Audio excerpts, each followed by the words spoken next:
याला आतमध्ये सरकवायचं आहे।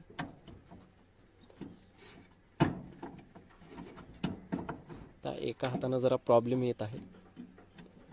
बघूया बसून तर 2 मिनिटं मोबाईल खाली ठेवतो आणि बसून तुम्हाला हे करतो। बघू शकता मित्रांनो, आपली कॉईल आता बसून झालेली आहे आणि या ज्या 2 वायरी आहेत कॉईलच्या साईडनं, तर त्याही वायरी आपल्याला या ठिकाणी जोडून घ्यायच्यात।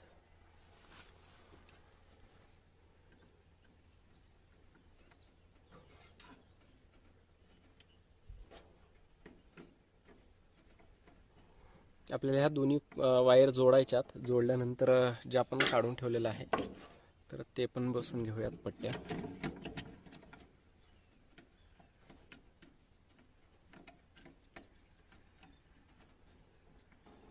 तर आता हे पूर्ण टाईट केलेलं आहे। आता बघू शकता आपला स्टार्टर वर्किंगमध्ये आहे। आता मी एकदा फ्यूज टाकतो।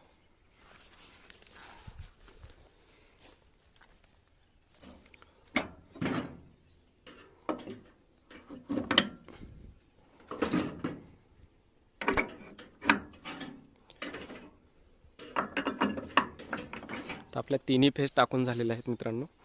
तर एकदा बघूयात आपण चेक करून।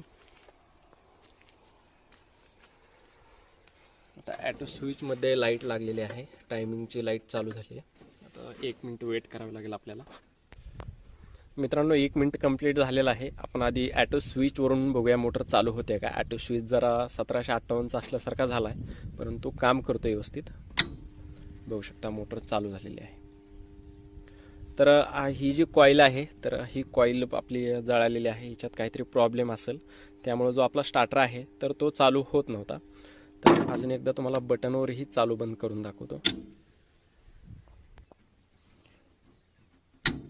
हे बघा बटनवरती चालू झाली।